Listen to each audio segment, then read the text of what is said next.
ಕುಪ್ಪೆ Bhimaraya. Hello hi ನಮಸ್ಕಾರ.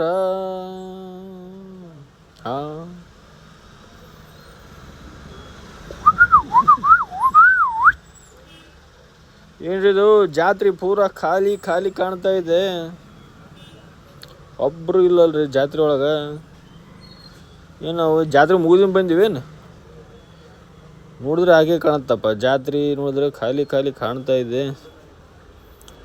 ಖಾಲಿ ಖಾಲಿ ಜಾಲಿ ಜಾಲಿ ಖಾಲಿ ಖಾಲಿ. ಒಬ್ರು ಜನನೇ ಇಲ್ಲ. ಯಾರು ಅಣ್ಣ? ನಮ್ಮೂರ್ ಜಾತ್ರೆ ಫುಲ್ ಜೋರ್ ಅಣ್ಣ. ರಾಮಾಯ ರಾಮಭದ್ರಾಯ ರಾಮಚಂದ್ರಾಯ ವೇದಸೇ ರಘುನಾಥಾಯ ನಾಥಾಯ ಸೀತಾಯ ಪತಯೇ ನಮಃ.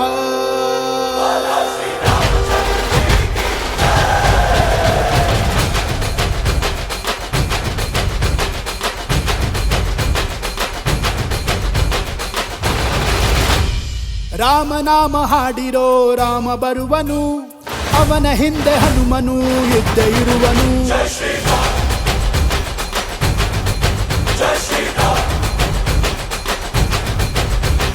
ವಿಶ್ವರೂಪಿ ವಿಶ್ವವ್ಯಾಪಿ ರಾಮಚಂದ್ರನು, ವಿಶ್ವಕ್ಕೆಲ್ಲ ಮಾದರಿ ಶ್ರೀರಾಮನು.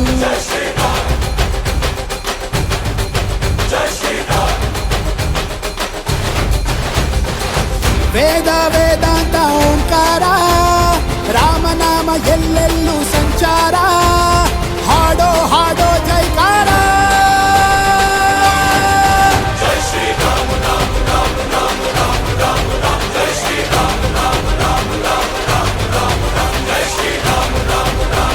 ಎಲ್ಲರಿಗೂ ನಮಸ್ಕಾರ. ನನ್ನ ಹೊಸ ವಿಡಿಯೋಗೆ ಸ್ವಾಗತ ಸುಸ್ವಾಗತ. ಇವತ್ತು ನಾನು ನಿಮಗೆ 2 ಜಾತ್ರೆ ತೋರಿಸ್ತೀನಿ. ಒಂದೊಂದು ಕುಪ್ಪೆ ಭೀಮರಾಯ, ಇನ್ನೊಂದು ಒಂದಲ್ಲಿ ಮಾರುತೇಶ್ವರ. ಕಸಬಾ ಲಿಂಗಸೂರು ಕುಪ್ಪೆ ಭೀಮರಾಯ ಅಂದರೆ ನಮ್ಮ ಬಾಸು. ಜೈ ಬಜರಂಗಬಲಿ, ಜೈ ಶ್ರೀರಾಮ್ ಅನ್ನೋಕ್ಕೇನೋ ಒಂಥರ ಖುಷಿ. ಇರಲಿ ಬನ್ನಿ, ಕುಪ್ಪೆ ಭೀಮರಾಯ ದೇವರ ಹಿನ್ನೆಲೆ ಏನು, ಈ ದೇವಸ್ಥಾನದ ಚರಿತ್ರೆ ಏನು ಅಂತ ನೋಡೋಣ. ನೋಡಿ ಫ್ರೆಂಡ್ಸ್, ಈ ಕುಪ್ಪೆ ಭೀಮರಾಯ ದೇವಸ್ಥಾನ ಇರೋದು ಕರ್ನಾಟಕ ರಾಯಚೂರು ಜಿಲ್ಲೆಯ ಲಿಂಗಸೂರು ತಾಲೂಕಿನ ಕಸಬಾ ಲಿಂಗಸೂರು ಎಂಬ ಗ್ರಾಮದಲ್ಲಿದೆ.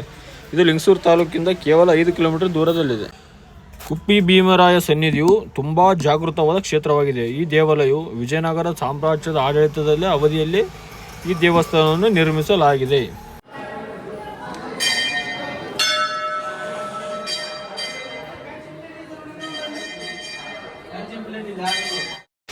ಕುಪ್ಪೆ ಭೀಮರಾಯ ಸ್ವಾಮಿಯ ವಿಗ್ರಹ 5 ಅಡಿ ಎತ್ತರವಿದ್ದು ಕಪ್ಪು ಬಣ್ಣದ ವಿಗ್ರಹವಾಗಿದೆ.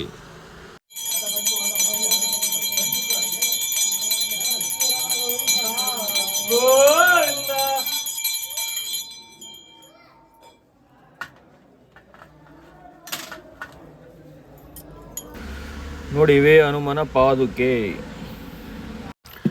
ಈ ಕುಪ್ಪೆ ಭೀಮರಾಯ ಸ್ವಾಮಿಗೂ ಮತ್ತು ಮಹಾಭಾರತಕ್ಕೂ ಒಂದು ನಂಟಿದೆ. ಹೇಗಪ್ಪ ಅಂತಂದರೆ, ಈ ದ್ವಾಪರಯುಗದ ಮಹಾಭಾರತದ ಅರ್ಜುನನ ಮರಿಮಗನಾದಂತಹ ಪಾಂಡವರ ವಂಶಜ ರಾಜ ಜನಮೇಯ ರಾಜ ಅಂತ ರಾಜ ಇರ್ತಾನೆ. ಅವರ ತಂದೆ ಪರಿಚಿತ ಮಹಾರಾಜ ಅಂತ ಇರ್ತಾನೆ. ಆ ಪರಿಚಿತ ಮಹಾರಾಜನಿಗೆ ಹಾವು ಕಡ್ದು ಮರಣ ಹೊಂದುತ್ತಾನೆ.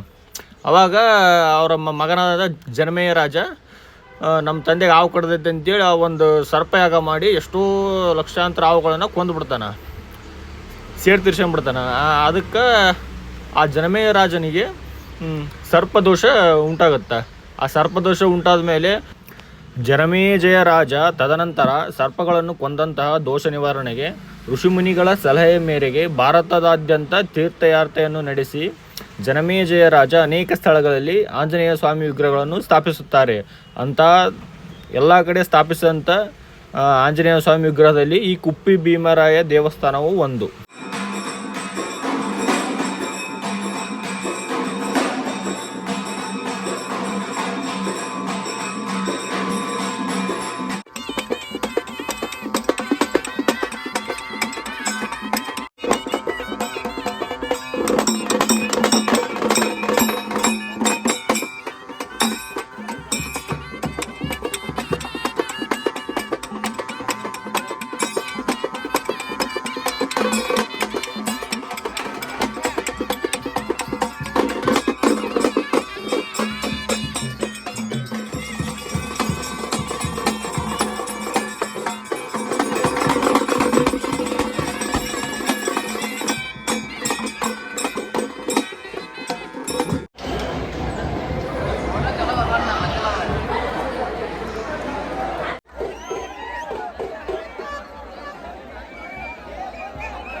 ನಾಮ ಹಾಡಿರೋ ರಾಮ ಬರುವನು, ಅವನ ಹಿಂದೆ ಹನುಮನು ಇದ್ದೇ ಇರುವನು.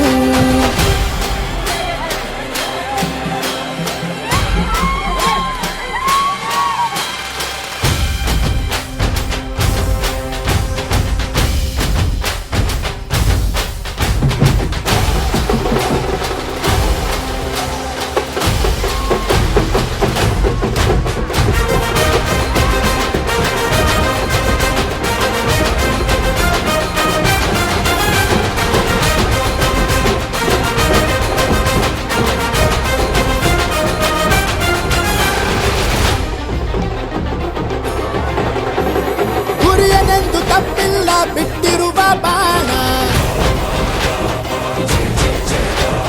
ಹನುಮಂತ ಸೀತಮ್ಮ ಲಕ್ಷ್ಮಣನೇ ಪ್ರಾಣ. ಏನಾದರೂ ತಪ್ಪಲಿಲ್ಲ ಕೊಟ್ಟಿರುವ ಮಾತು, ಎಂಜಲನ್ನ ತಿಂದವನು ಭಕ್ತಿಗೆ ಸೋತು. ದಶ ದಿಶೆಯಲ್ಲೂ ಇವ ಮಹಾರಾಜ, ಯುಗ ಪುರುಷಾನೇ ಈ ಗುಣ ತೇಜ. ಜೈ ಶ್ರೀರಾಮ ಎಂದು ಬರೆದಾಗ ಪ್ರತಿ ಜನುಮಾನು ಶುಭ ಶುಭ ಯೋಗ. ನಂಬಿ ಬಂದವರ ಆಧಾರ, ರಾಮ ಅಂದ್ರೆ ಪಾಪಗಳ ಪರಿಹಾರ. ಬಾರೋ ಹಾಕೋ ಜೈಕಾರ.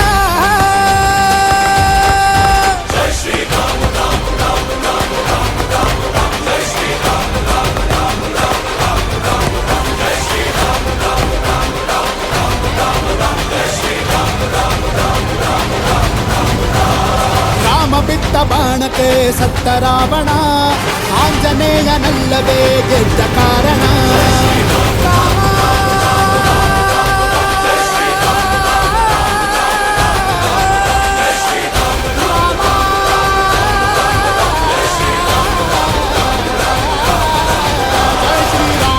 ಜಾತ್ರೆ ಮಾತ್ರ ಅದ್ಧೂರಿಯಾಗಿ ಆಯಿತು. ಈ ವಿಡಿಯೋ ನಿಮ್ಗೆ ಏನು ಅನಿಸ್ತೆ ಅಂತ ಕಮೆಂಟ್ ಮಾಡಿ ಹೇಳಿ. ಜಾತ್ರೆ ಆಗಿತ್ತು ಅಂತ ಹೇಳಿ. ನಿಮಗೆ ವಿಡಿಯೋ ಇಷ್ಟ ಆದರೆ ಲೈಕ್ ಮಾಡಿ, ಶೇರ್ ಮಾಡಿ, ಕಾಮೆಂಟ್ ಮಾಡಿ. ಜೈ ಶ್ರೀರಾಮ್, ಜೈ ಬಜರಂಗಬಲಿ, ವಂದೇ ಮಾತರಂ, ಹರ ಹರ ಮಹಾದೇವ್.